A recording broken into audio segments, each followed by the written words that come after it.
Hey guys, welcome to my YouTube channel. So আমি আজকে video বানাবো ডিভিসি প্যারামেডিক্যাল স্টাফ নার্সের কী করে আমরা অ্যাপ্লাই করব, ঠিক আছে? তো অনেকেরা শুনেছেন, কিন্তু আপনারা হয়তো অ্যাপ্লাই করতে পারেননি। তো সেম, আমিও সেম সাইবার ক্যাফেও যেতে পারিনি ডিউটির জন্য। যাই হোক, শোনা মাত্রই আমি ইউটিউবে ফার্স্টে সার্চ করেছি যে কী করে আমি অ্যাপ্লাই করব। তো আমি ভাবলাম যে ফোনেই আমি অ্যাপ্লাই করে দেখি, যদি হয়ে যায় তাহলে সাইবার ক্যাফে যেতেই হবে না, তাই না? তো আমি ওই জন্য ফার্স্টে গুগল পোর্টালে গেলাম, সেখানে গিয়ে ডিভিসি রিকোয়ারমেন্ট চেক করলাম। চেক করার পরে আমি এখানে অ্যাপ্লিকেশনের জন্য ক্লিক টু অ্যাপ্লাইয়ে টাচ করেছি। তারপরে যেহেতু আমার অলরেডি রেজিস্ট্রেশন করা ছিল না, তো সেখানে আমি নিউ রেজিস্ট্রেশনে গিয়ে ফার্স্টে আমি রেজিস্ট্রেশন করলাম। তারপরে পাসওয়ার্ড জেনারেট করলাম। তারপরে এখানে এসে ইমেল দিয়ে এবং পাসওয়ার্ড দিয়ে আমি সাইন ইন করে স্টার্ট করছি, ঠিক আছে? কী করে আমি অ্যাপ্লাই করব ফোন দ্বারা, ফোনের দিয়ে আমি কী করে করেছি সেটা আমি আপনাদেরকে দেখাবো।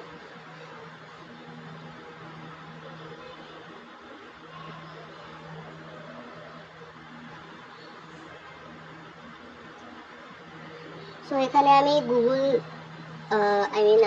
জিমেল অ্যাকাউন্ট দিয়ে এবং পাসওয়ার্ড দিয়ে আমি ফার্স্টে এখানে লগ ইন করে নিয়েছি। লগ ইন করার পরে এখানে আমি অলরেডি অ্যাপ্লাই করেছি বলে এখানে আমার অলরেডি অ্যাপ্লিকেশনের নাম্বার, জব টাইটেল সব দেখিয়ে দিচ্ছে, ঠিক আছে? জুনিয়র নার্সিং স্টাফ হিসেবে কন্ট্রাকচুয়াল বেসিসে। তো যারা নতুন আছেন ওনারা এখানে যে অ্যাপ্লাই জব বাটন আছে ওখানে আপনারা প্রেস করতে পারেন। দেখুন আমি ফোনের দ্বারা কী করে অ্যাপ্লাই করেছি। তো এটা আমার অ্যাপ্লিকেশন ফর্ম। সো সমস্ত ডকুমেন্টস সব কিছুই আছে, অ্যাড্রেস আছে, এডুকেশনাল কোয়ালিফিকেশানস আছে, দেন প্রফেশনাল কোয়ালিফিকেশান, ইভেন এক্সপিরিয়েন্স ডিটেলও আমি এখানে দিয়েছি, ঠিক আছে? সো অনেকের প্রশ্ন আছে যে জিএনএমরাই শুধু করতে পারবে কিনা, বিএসসিরা করতে পারবে না, কি পারবে কি পারবে না, সেটা অনেকের মধ্যে কনফিউশন আছে। বাট আমি এখানে অ্যাপ্লাই করতে গিয়ে যেটা দেখলাম যে ডিপ্লোমা যারা করেছে নার্সিং ওরাও করতে পারবেন, ইভেন যারা পোস্ট গ্র্যাজুয়েট ইন নার্সিং ওরাও অ্যাপ্লাই করতে পারবে, এখানে অপশান আছে।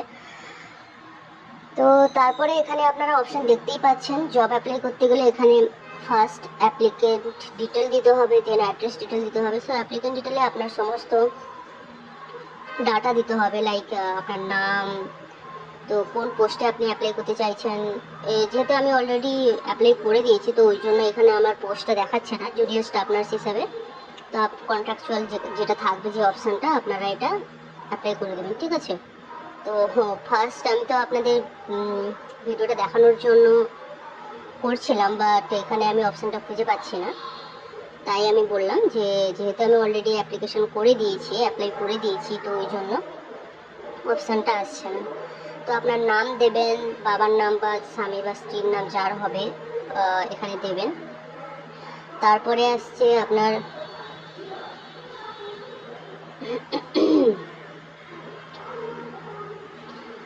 তারপরে আপনার আসছে ডেট অফ বার্থ, যেখানে আপনি ডেট দেবেন, তারপরে মান্থ দেবেন, ঠিক আছে? তারপরে ইয়ারের দেবেন। সো এটা দেওয়ার পরে আপনি জেন্ডার চুজ করবেন, মেল ফিমেল আর স্পেসিফাইড বা যা হোক কিছু। তারপরে যা যা ডিটেল থাকবে like phone number, Aadhaar card, PAN number, nationality, so marital status, আপনি যদি ম্যারিড হয়ে থাকেন তাহলে আপনি ম্যারিটাল স্ট্যাটাস দেবেন।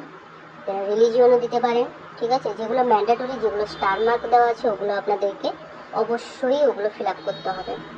যদি আপনি যদি এক্স সার্ভিসম্যান হন তাহলে সিলেক্ট করবেন ইয়েস, না হলে নো করে দেবেন, ঠিক আছে?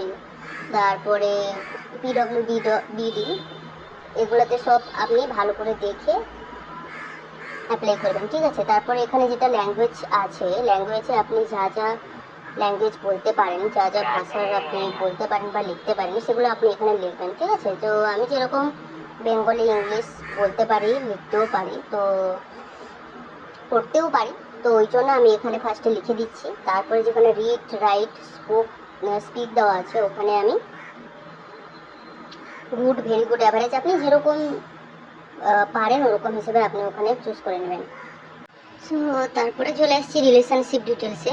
ঠিক আছে, এখানে আপনাদের যদি কোনো বাড়ির লোক যদি ডিবিসিতে কাজ করে তাহলে ওখানে যদি ইয়েস করবেন, ইয়েস করলে এখানে আপনারা দেখতে পাবেন যে নেম অফ এমপ্লয়ি আসবে, এমপ্লয়ি ডেজিগনেশন আসবে, রিলেশনশিপ আসবে। ঠিক আছে, আপনাদেরকে ওগুলো সব ফিল আপ করতে হবে। আর যদি না হয় তাহলে আপনারা নো করে দেবেন। ঠিক আছে, নো করার পরে ওখানে আপনারা সেভ বাটন দেখতে পাবেন, ওখানে আপনাদেরকে সেভ করে দিতে হবে।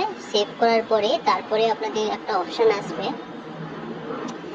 এই যে দেখতে পাচ্ছেন, এটা হচ্ছে অ্যাড্রেস ডিটেল। এখানে আপনাকে সমস্ত রকমের অ্যাড্রেস ডিটেল দিতে হবে, যে আপনার স্ট্রিট নেম, হাউস নেম। ঠিক আছে, সো আমি এখানে আমার অ্যাপ্লিকেশনে দেখাচ্ছি, এখানে দেখুন। সো বেসিক্যালি এটা ফোনের জন্য ছবিটা খুবই অস্পষ্ট আসছে।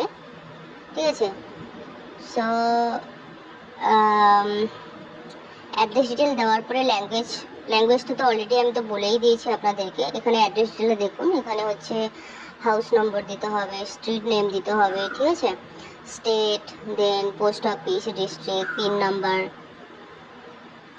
তারপরে আরেকটা অপশান আছে যেটা নিয়ারেস্ট রেলওয়ে স্টেশন, আপনাদের বাড়ির পাশে সব থেকে কাছের রেলওয়ে স্টেশনের নাম দিতে হবে। ঠিক আছে, এবার পার্মানেন্ট অ্যাড্রেসটাও দিতে হবে। দেন আসবে এডুকেশনাল কোয়ালিফিকেশান। ঠিক আছে, এডুকেশনাল কোয়ালিফিকেশানে এখানে স্টেপ বাই স্টেপ লিখতে হবে serial number wise. So first মাধ্যমিক থেকে শুরু করতে হবে। ঠিক আছে, মাধ্যমিক দিতে হবে, then name of the board নাম দিতে হবে, দেন এটা রেগুলার কোর্স কিনা সেটা করতে হবে। এইচএসের ক্ষেত্রেও সে সেম করতে হবে। ঠিক আছে, কী কী সাবজেক্ট ছিল, and year of passing and percentage. Then আসবে প্রফেশনাল কোয়ালিফিকেশান, যেখানে আপনাদেরকে name of the professional degree করতে হবে। সো বেসিক্যালি ডিপ্লোমা থাকলে তাহলে জিএনএম ডিপ্লোমা করবেন, আর যদি বিএসসি থাকে তাহলে বিএসসি, যদি পোস্ট গ্র্যাজুয়েশন থাকে তাহলে পোস্ট গ্র্যাজুয়েশন। তারপরে নেম অফ দ্য ইউনিভার্সিটি, দেন সমস্ত ডিটেল ওখানে পুট করতে হবে। ঠিক আছে, নেক্সট হচ্ছে এক্সপিরিয়েন্স ডিটেল, যেখানে স্টেপ বাই স্টেপ লিখতে হবে। তো পোস্ট, কি পোস্টে আপনি কাজ করছেন, কোন অর্গানাইজেশনে কাজ করছেন, এক্সপিরিয়েন্স কত বছরের আছে, ইয়ার টু ইয়ার, দেন স্যালারি ডিটেল দিতে হবে, এবং নেচার অফ দ্য ওয়ার্ক দিতে হবে। ঠিক আছে, এখানে আপনার সমস্ত কিছু ডাটা দেওয়ার পরে লাস্ট আসবে এনি অ্যাচিভমেন্ট ওর এক্সট্রা কারিকুলাম অ্যাক্টিভিটিস। যদি আপনার কোনো এক্সট্রা কারিকুলাম অ্যাক্টিভিটি থাকে তাহলে আপনি ওখানে দেবেন। আর একটা অপশান আছে যেটা, যে whether educational and other qualifications required for the post are satisfied, yes or no, তো আপনারা ওটা ইয়েস করে দেবেন। দেন কোনো আইডেন্টিফিকেশান মার্ক যদি থাকে তাহলে আপনারা লিখে দেবেন। কোনো ক্রিমিনাল রেকর্ড যদি থাকে তাহলে ওখানে আপনাদেরকে ডিসক্রাইব করতে হবে, যদি না থাকে তাহলে না। ঠিক আছে, সো ফাইনালি ডকুমেন্ট আপনাদেরকে সাবমিট করতে হবে, mainly 10th marksheet, 12th marksheet, then diploma or the graduation certificate. আর পোস্ট গ্র্যাজুয়েশনের যদি সার্টিফিকেট থাকে, এক্সট্রা কারিকুলামের যদি সার্টিফিকেট থাকে তাহলে সেটাও করতে পারেন। আর এক্সপিরিয়েন্স সার্টিফিকেট আমি পিএসসির ফর্ম ফিল আপটা করা হয়েছে, তো যার জন্য আমার এক্সপিরিয়েন্স সার্টিফিকেটটা ম্যান্ডেটরি বলে ওখানে আসেনি অপশানে, তো আমি ওই জন্য ওটা সাবমিট করিনি। তো বলতে পারছি না, জিএনএমদের মেবি এক্সপিরিয়েন্স সার্টিফিকেট দিতে হবে ম্যান্ডেটরি বলে। সো এখানে আপনি দেখতে পাচ্ছেন ডকুমেন্ট সাবমিশনের সময় ওখানে আপনার একটা ছবি এবং সাইনও আপনাকে সাবমিট করতে হবে, যেগুলো আপনাদেরকে লেস দেন 2 MBর হতে হবে। ওটা পিডিএফ হতে পারে বা জেপিজি ফর্মে হতে পারে। ঠিক আছে, এবার ডকুমেন্ট সাবমিশনের সময় ওখানে আপনাকে চুজ ফাইলে যেতে হবে। চুজ ফাইলে গিয়ে সেখানে আপনার ডকুমেন্ট সিলেক্ট করতে হবে। সিলেক্ট করার পরে আপনাকে আপডেট করতে হবে। আপডেট না করলে কিন্তু ওখানে আপনার সাবমিশন হবে না। ঠিক আছে, আপডেট করার পরে ওখানে সাইটে দেখবেন একটা ভিউ অপশান চলে আসবে। তো ভিউ অপশান আসা মানে বুঝবেন যে আপনার ডকুমেন্টটা সাবমিট হয়েছে। সো সমস্ত ডকুমেন্ট সাবমিশনের পর আপনারা ড্যাশবোর্ডে চলে আসবেন। চলে এসে দেখতে পাবেন ওখানে আপনার অ্যাপ্লিকেশানটা সাবমিশন হয়েছে কিনা সাকসেসফুলি। যদি না থাকে তাহলে কিন্তু অটোমেটিক্যালি ওখানে দেখিয়ে দেবে যে পেন্ডিং বলে। ঠিক আছে, সো দেখুন, এই যদি পেন্ডিং থাকে তাহলে আপনারা পেন্ডিং সেটাকে আবার কমপ্লিট করতে পারেন। ঠিক আছে, যেরকম আমার সাবমিটেড হয়ে গেছে তো ওই জন্য সাবমিটেড দেখাচ্ছে, আর অ্যাকশানে ওখানে ভিউ দেখাচ্ছে। তো আপনি আপনার অ্যাপ্লিকেশানটা ওখানে গিয়ে দেখতে পারেন। Thank you so much. ভিডিওটি ভালো লেগে থাকলে লাইক শেয়ার কমেন্ট করতে ভুলবেন না, and subscribe to my YouTube channel. Bye bye.